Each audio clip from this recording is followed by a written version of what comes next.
चला तर तुमचं पुन्हा एकदा स्वागत आहे सदैव क्लासेसमध्ये. आपण राजकीय पक्षाचा धडा घेतलेला आहे, सुरू केला होता काल. त्याचा मला वाटतं आपण राजकीय पक्ष घेतलेला आहे. त्याचबरोबर राजकीय पक्षांची काही ठळक वैशिष्ट्ये आपण पाहिली. त्यानंतर आपण पाहिलं की भारतामध्ये जे काही पक्ष पद्धती आहे तिचं बदलतं स्वरूप आपण पाहिलं होतं, कसं काय बदलत गेली स्वरूप. त्यानंतर राष्ट्रीय पक्षांचा विचार केला आपण. पहिला आपण भारतीय राष्ट्रीय काँग्रेसचा अभ्यास केला, भारतीय कम्युनिस्ट पक्ष पाहिला, भारतीय जनता पक्षाचा अभ्यास केला काल. भारतीय कम्युनिस्ट पक्ष मार्क्सवादी हा CPI मधून बाहेर पडलेला पक्ष आहे. त्याचा बहुजन समाज पक्ष पाहिला, राष्ट्रवादी काँग्रेस पक्ष पाहिला. आणि त्याचबरोबर आपण बघितलं की 2009 आणि 2014 मध्ये जे काही राष्ट्रीय पक्ष आहेत त्यांनी किती जागा मिळवल्या हे सर्व पाहिलेलं आहे. आज आपण पाहणार आहोत की प्रादेशिक पक्ष आपण सुरू करणार. प्रादेशिक पक्ष हे आपण पाहिले ऑलरेडी. प्रादेशिक पक्षाची गरज काय किंवा कशी निर्माण झाली आपण पाहिलं होतं काल. लक्षात येतं. तर प्रादेशिक पक्ष म्हणजे काय, तर विशिष्ट प्रदेशाच्या वेगळेपणाचा अभिमान बाळगणारे आणि त्याचा विकास व्हावा म्हणून सत्तेच्या स्पर्धेत उतरणाऱ्या राजकीय गटांना प्रादेशिक पक्ष असे म्हणतात. लक्ष द्या. आता विशिष्ट प्रदेश लक्षात घ्या. विशिष्ट प्रदेश, आता महाराष्ट्राचा विचार करता आपण जर विचार केला महाराष्ट्राचा, तर आपल्याकडे शिवसेना आहे, महाराष्ट्र नवनिर्माण सेना आहे, बरोबर. तसंच आपण पंजाबचा विचार केला तर शिरोमणी अकाली दल या ठिकाणी आहे वगैरे. तर त्यांचा प्रभाव त्या त्या प्रदेशापुरता मर्यादित असतो. तरीही आपल्या प्रदेशात प्रभावी भूमिका घेऊन ते राष्ट्रीय राजकारणावर आपली छाप पाडत असतात. प्रादेशिक पक्ष प्रादेशिक समस्यांना बघा, प्रादेशिक पक्ष प्रादेशिक समस्यांना प्राधान्य देतात. आपल्या प्रदेशाचा विकास करण्यासाठी त्यांना केवळ अधिकारांऐवजी स्वायत्तता आवश्यक असते. संघ शासनाला सहकार्य करत आपले स्वायत्ततेचे क्षेत्र अबाधित ठेवण्याचा प्रादेशिक पक्ष प्रयत्न करतात. तसेच प्रादेशिक समस्या प्रादेशिक पातळीवरच हाताळाव्यात. सत्ता ही त्या प्रदेशातील व्यक्तींच्याच हाती असावी. प्रशासनात आणि व्यवसायांमध्ये त्या प्रदेशांच्या रहिवाशांना अग्रक्रम दिला जावा असा आग्रह प्रादेशिक पक्षांचा असतो. लक्षात घ्या. तर याचं सुद्धा प्रादेशिक पक्षांचं सुद्धा स्वरूप बदलत गेलेलं चाललेलं आहे आपल्या देशामध्ये. तसं पाहूया. स्वातंत्र्योत्तर काळापासून बघा, स्वातंत्र्योत्तर म्हणजे स्वातंत्र्य मिळाल्याच्या नंतर काळापासून भारतामध्ये प्रादेशिक पक्ष अस्तित्वात आहे, परंतु त्याच्या स्वरूपात आणि भूमिकेत मात्र महत्वाचे बदल झालेले आपल्याला जाणवते दिसते. काय बघा, तर पहिलं आपण पाहूया. सुरुवातीच्या काळामध्ये बघा, एक नंबर काय दिलं. सुरुवातीच्या काळामध्ये प्रादेशिक अस्मितांमधून काही फुटीर चळवळी निर्माण झाल्या. जसं स्वतंत्र खलिस्तान, द्रविडस्थान अशा मागण्यांचा हेतू संघ राज्यातून बाहेर पडून स्वतंत्र देश निर्माण करण्याचा होता. पंजाब, तामिळनाडू, जम्मू आणि काश्मीर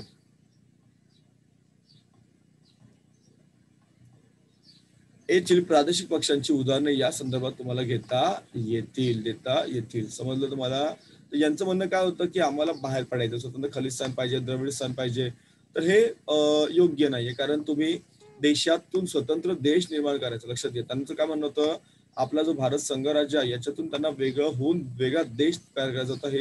ही गोष्ट काय होती, चुकीची आहे. पुढे काय बघा अजून दुसरा ऑप्शन काय, तर प्रादेशिक पक्षांच्या भूमिका हळूहळू बघा, प्रादेशिक पक्षांच्या भूमिका हळूहळू बदलू लागल्या. प्रादेशिक पक्षांच्या ज्या भूमिका आहेत ना त्या हळूहळू काय झाल्या तर बदलू लागल्या. स्वतंत्र राज्यांच्या मागणीऐवजी त्यांना अधिक स्वायत्तता मिळावी म्हणून त्यांनी प्रयत्न केला. तर ही गोष्ट ठीक आहे. चला, की स्वतंत्र राज्यांची मागणी त्यांनी काय केली, ऐवजी ही मागणी न मागता त्यांनी काय केलं, त्यांना अधिक स्वायत्तता मिळावी म्हणून त्यांनी प्रयत्न केला. स्वायत्तता म्हणजे काय, तर अनेक गोष्टींमध्ये त्यांना मिळालेले अधिकार वगैरे. एक सेकंड, हा हे नंतर बघूया. आधी काय बघा अजून, महाराष्ट्राचा पक्ष आपला. त्यानंतर हा पक्ष बघा, हा प्रादेशिक पक्षांचा विकासाचा दुसरा टप्पा होय. या टप्प्याची सुरुवात झाली साधारणतः 1990 नंतर. आपल्या प्रादेशिक पक्षांच्या तिसरं बघा काय, आपल्या प्रदेशाच्या विकासासाठी आपल्या प्रदेशातील रहिवाशांना राज्यात किंवा केंद्रात सत्ता मिळावी अशी भूमिका प्रादेशिक पक्ष आता घेऊ लागले आहेत. उदाहरणार्थ शिवसेना आहे, तेलुगू देसम आहे वगैरे. ईशान्य भारतातील प्रादेशिक पक्षांच्या विकासाचा एक वेगळा कल आपल्याला दिसतो. या प्रदेशांमधील राजकीय पक्षांनी फुटीरतेच्या मागण्या सोडून दिल्या व त्यांनी स्वायत्ततेची मागणी करण्यास सुरुवात केली. मी तुम्हाला सांगितलं मगाशी की आसाम आहे, नागालँड, मणिपूर, मिझोरम, त्रिपुरा, अरुणाचल प्रदेश वगैरे. ईशान्य भारतातील सर्व प्रादेशिक पक्ष टप्प्याटप्प्याने मुख्य प्रवाहात येत आहेत. थोडक्यात सांगायचे झाल्यास काय तर भारतातील प्रादेशिक पक्षांचा प्रवास हा फुटीरता, त्यानंतर स्वायत्तता, त्यानंतर मुख्य प्रवास सामील होणे अशा टप्प्यांमधून झालेला आपल्याला पाहायला मिळतो. म्हणजे आधी त्यांना काय वाटायचं बघा, आधी त्यांना वाटायचं आपण वेगळं राज्य, आपला वेगळा देश तयार करावा. नंतर त्यांनी विचार केला नको वेगळा देश नको, स्वायत्तता हवी त्या देशामध्ये. आणि आता मात्र हे सगळे पक्ष काय झाले तर मुख्य प्रवास सामील होणे असं त्यांचा प्रवास आपण पाहतो. आता हे काही पक्षांच्या बाबतीत खरं आहे, काही पक्षांच्या बाबतीत हे थोडंसं इकडे तिकडे आपल्याला गोष्टी पाहायला मिळतील. सर्व काही गोष्टी बघा, सर्वच पक्षांच्या बाबतीत हे 100% खरं आहे असं नाही. अनेक तसंच राष्ट्रीय राजकारणातही त्यांचा प्रभाव वाढला असून आघाडीचे शासन हा त्याचा एक परिणाम आपल्याला पाहायला मिळतो. आघाडीचे शासन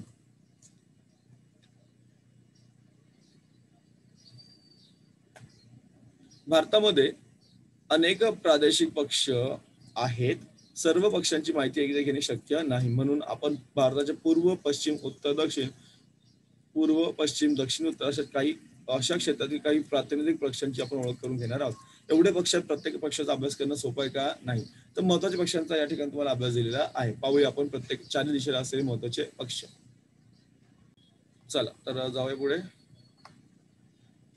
काही प्रमुख प्रादेशिक पक्ष आपल्याला पाहिजे आहेत. सर्वात पहिल्यांदा आपल्याला दिलेला आहे शिवसेना, ज्या पक्षाचे आता आपल्याला काय आहे तर आपले मुख्यमंत्री याच पक्षाचे आहेत, उद्धव ठाकरे साहेब म्हणा, काय म्हणा, उद्धवजी ठाकरे. तर काही शिवसेना हा जो पक्ष आहे, हा पक्ष आहे याची स्थापना झाली आहे 1966 मध्ये. बाळासाहेब ठाकरे, त्यानंतर आपण आता पाहतो उद्धव ठाकरे, त्यांचा जो मुलगा आहे आदित्य ठाकरे, ते पण आता आपले पर्यटन मंत्री आहेत. आणि याची हा काय महाराष्ट्रात एक प्रमुख राजकीय पक्ष, लक्षात घ्या. प्रमुख राजकीय पक्ष हा मराठी माणसांसाठी उभारण्यात आलेला आहे. खूप महत्वाचा असा पक्ष आहे. आणि मी तर म्हणतो या पक्षामुळेच खरंच आज मुंबईमध्ये जी मराठी माणसं आहेत याच पक्षामुळे तरी टिकून आहेत किंवा आहेत असं म्हणायला आपल्याला हरकत नाहीये. मराठी माणसांच्या हक्कांची जपणूक, मराठी भाषेचे संवर्धन आणि परप्रांतीयांना विरोध ही काय तर यांची म्हणजे या तत्वांवर आधारित आहे. 1995 मध्ये भारतीय जनता पक्षाशी युती करून, बरोबर, बीजेपी आपण ऐकलो ना, भारतीय जनता पक्ष हा एक राष्ट्रीय पक्ष आहे, त्याच्याशी युती करून सर्वप्रथम हा सत्तेवर आला महाराष्ट्रामध्ये. युती तुम्हाला सांगितलं होतं मी की एकाच पक्षाला जेव्हा बहुमत मिळत नाही तेव्हा एक किंवा एकापेक्षा जास्त पक्ष एकत्र येऊन युती तयार करतात आणि बहुमत तयार करून ते काय करतात, पक्ष सरकार स्थापन करत असतात. 2014 साली सुद्धा निवडणुकीनंतर महाराष्ट्रामध्ये भाजप सत्तेत सहभागी होता 2014, आणि 2019ला सुद्धा सत्ता स्थापन झाली असती, परंतु काय झालं काय नाही हे सगळं तुम्हाला माहित असेल, ठाऊक असेल, आपला तो विषय नाहीये. तर 2019 मधील निवडणुकीनंतर काँग्रेस पक्ष आणि राष्ट्रवादी काँग्रेस पक्ष यांच्यासोबत महाविकास आघाडी करून हा सत्तेत आहे. बघा दिलेला आहे आपल्याला इथे, मी सांगायची गरज नाही तुम्हाला. तर समोर 2019 मध्ये जे सरकार स्थापन केलेलं आहे, तर हे काय झालंय तर शिवसेना, त्यानंतर काँग्रेस आणि Rashtrawadi Congress party NCP, right, हा इथे काय झालंय तर सत्ता स्थापन झालेली आहे. चलो पुढे जाऊया.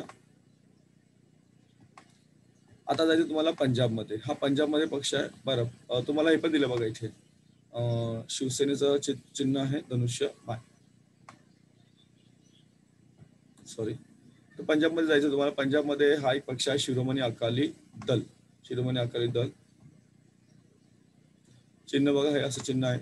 काय लिहिलंय मला पण कळत नाही. पंजाबमधील महत्वाचा प्रादेशिक पक्ष आहे. 1920 मध्ये स्थापन झाले. बघा खूप म्हणजे जुना पक्ष म्हणू शकतो आपण. 1920 मधला पक्ष आहे तो. धार्मिक आणि प्रादेशिक अस्मिता जोपासण्याचं प्राधान्य. पंजाबमध्ये अनेक वर्ष पक्ष सत्तेमध्ये होता.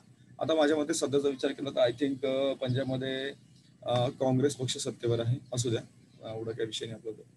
पुढे बघा काय पक्ष आहे आपल्याकडे, पाहूया आपण.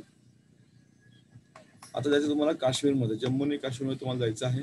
जम्मू काश्मीरमध्ये हा जो पक्ष आहे, पक्षाचं नाव आहे जम्मू काश्मीर नॅशनल कॉन्फरन्स. जम्मू आणि काश्मीर नॅशनल कॉन्फरन्स हा 1932 सालचा हा पण जुना पक्ष आहे. काश्मीरमध्ये प्रमुख प्रादेशिक पक्ष आहे, लक्षात घ्या. काश्मीरी जनतेच्या हितसंबंधांचा पाठपुरावा, स्वायत्तता जोपासण्यासाठी यांनी प्रयत्न केला आणि हे त्यांचं चिन्ह आहे. अजून एक पक्ष पाहूया आपण या ठिकाणी, आसाम गण परिषद. आसाम गण परिषद सरकार बघा, हे चिन्ह आहे आसाम गण परिषदेचे चिन्ह, हे ठिकाणी दिसतंय. हत्ती आहे, परंतु त्यासोबत तुम्हाला हे दोन रंग पण त्यामध्ये आहेत. तर सरकार बरोबरील वाटाघाटीतून 1985 मध्ये एक आसाम करार झाला, त्याला आसाम अकॉर्ड म्हणतात. 1985 साली याची स्थापना झाली. यांचा जो मुख्य उद्देश होता निर्वसितांचे प्रश्न सोडवणे, आसामचे सांस्कृतिक, भाषिक, सामाजिक वेगळेपण जपणे, आर्थिक विकासासाठी प्रयत्न करणे. गेली अनेक वर्ष आसाममध्ये हा सत्ताधारी पक्ष आहे, आसाम गण परिषद. पुढे बघा कोणता पक्ष आहे, DMK. कोणता पक्ष आहे, DMK, द्रविड मुन्नेत्र कळघम, त्याला DMK म्हणतात. हा पण जुना पक्ष आहे. तर 1920 मधल्या जस्टिस पार्टी या ब्राह्मणेतर म्हणजे ब्राह्मण सोडून दुसरे सगळे चळवळीचे रूपांतर DMK म्हणजे द्रविड मुन्नेत्र कळघम या राजकीय पक्षात झाले. 1944 मध्ये जस्टिस पार्टी द्रविड कळघम म्हणून ओळखली जाऊ लागली. 1949 मध्ये यातून एक गट बाहेर पडला आणि त्या गटाने DMK म्हणजे द्रविड मुन्नेत्र कळघम हा पक्ष स्थापन केला. त्यातूनही बाहेर पडलेल्या एका गटाने All India DMK, All India Anna Dravida Munnetra Kazhagam या पक्षाची स्थापना केली 1972 मध्ये. लक्षात घ्या.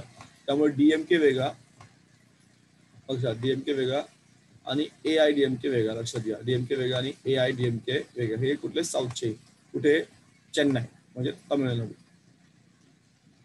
सॉरी. तमिळ अस्मिता जोपासण्याचे प्रयत्न, केंद्राच्या आघाडीतही काही काळ यांचा सहभाग होता. सर्व स्तरावरील मतदारांचा पाठिंबा, पक्षाला पाठिंबा आहे. सत्तेत दीर्घकाळ राहिल्याने अनेक उपाययोजना यांनी राबवलेल्या आहेत. पुणे DMK AIDMK वाल्यांनी. पुढे बघा,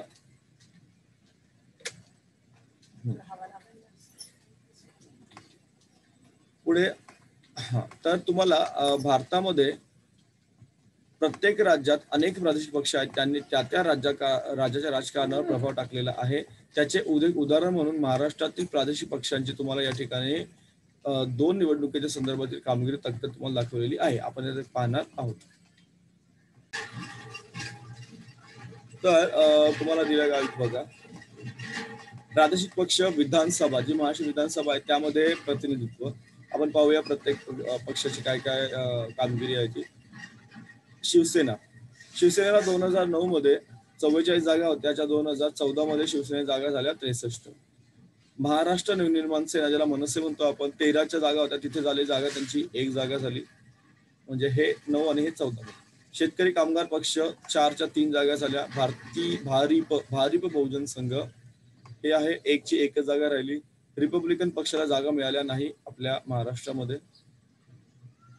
त्यानंतर बघा पुढे, समाजवादी पक्ष 4-1, बहुजन विकास आघाडी 2-3. त्यानंतर राष्ट्रीय समाज पक्ष 1-1, ऑल इंडिया मजलिस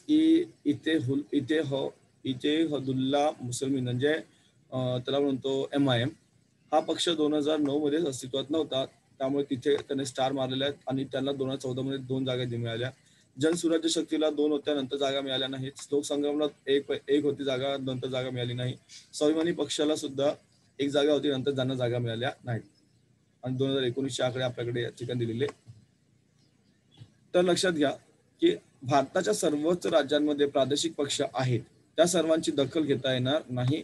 भारताच्या नकाशाच्या आधारे तुम्ही आणखी काही प्रदेशाची माहिती मिळवा. तर या पाठात आपण भारतातील राष्ट्रीय आणि प्रादेशिक पातळीवरील राजकीय पक्षांचा आढावा घेतला. पुढील पाठामध्ये तुम्हाला समजून घ्यायचं आहे की राजकीय चळवळींचे आपल्या जीवनात काय महत्व आहे हे आपल्याला समजून घ्यायचं आहे पुढच्या धड्यामध्ये. लक्षात घ्या, काय आहे ते समजून घ्यायचं आपल्याला पुढच्या धड्यामध्ये. खूप छान असे प्रश्नोत्तर आहेत, महत्वाचे प्रश्नोत्तर म्हणून येताना सर्वच महत्वाचं आहे. तुम्हाला मी सांगितलं होतं की इतिहासचे प्रश्नोत्तर आहे, मला वाटतं इतिहास झाला की नाही झाला होता आपला, बाकी सर्व विषय आपले झालेले आहेत. ठीक आहे.